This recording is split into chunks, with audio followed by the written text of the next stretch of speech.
Assalamualaikum warahmatullahi wabarakatuh. Apa kabar anak-anakku hari ini? Alhamdulillah, luar biasa. Allahu Akbar. Semoga kita semua sehat selalu dan dalam lindungan Allah Subhanahu wa taala ya. Amin. Baik anak-anak, sebelum kita mulai pembelajaran hari ini, kita berdoa terlebih dahulu ya. Bismillahirrahmanirrahim. Allahumma ftah lana hikmataka wansur alaina rahmataka min khazaini rahmatika ya arhamar rahimin. Rabbi zidni ilman warzuqni fahman.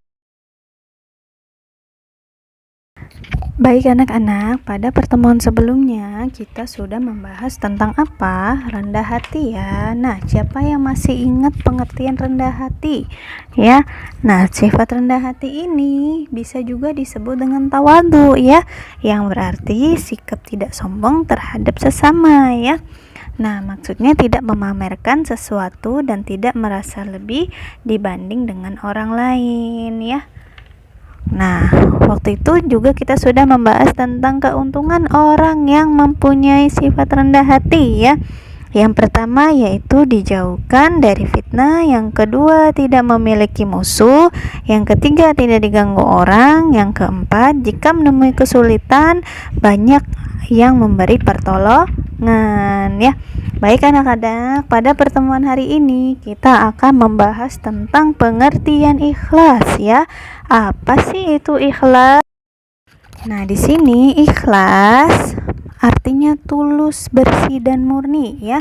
Maksudnya tulus, bersih dan murni itu adalah bila kita berbuat sesuatu ya, itu tanpa pamrih, semata-mata hanya karena ingin mencari keridhaan dari Allah Subhanahu wa taala ya. Jadi amal yang ikhlas adalah amal yang dilakukan hanya karena Allah Subhanahu wa taala, bukan karena yang lain ya. Sebaliknya, orang yang tidak ikhlas dalam beramal, yang diharapkan adalah imbalan dunia ya, mungkin karena ingin dipuji atau karena takut dimarahi ya.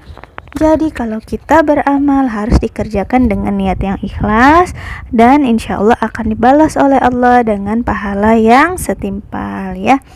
Akan tetapi jika amal yang dikerjakan dengan niat tidak ikhlas ya, tidak akan mendapat manfaat apapun ya.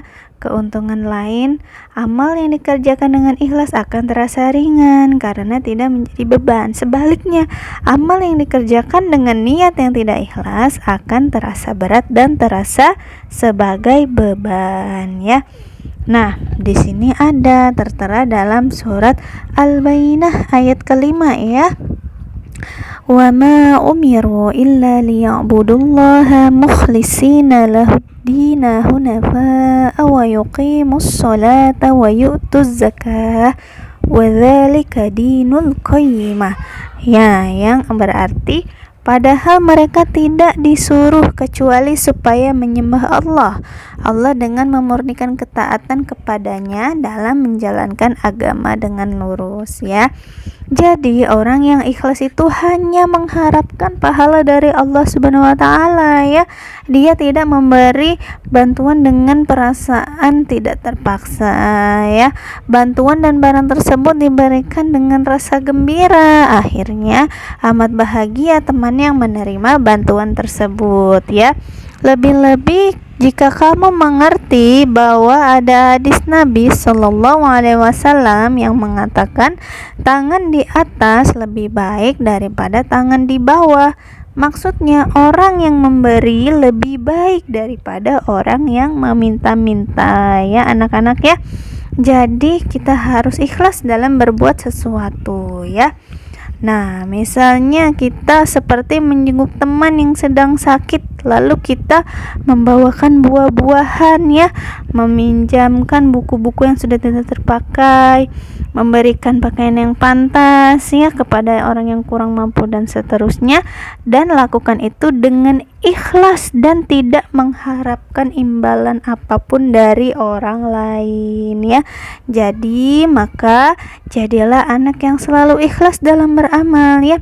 Insya Allah Allah Subhanahu wa taala akan memberikan pahala yang berlipat ganda dan menyayangi hambanya yang ikhlas ya. Mudah-mudahan anak-anak paham ya sampai sini.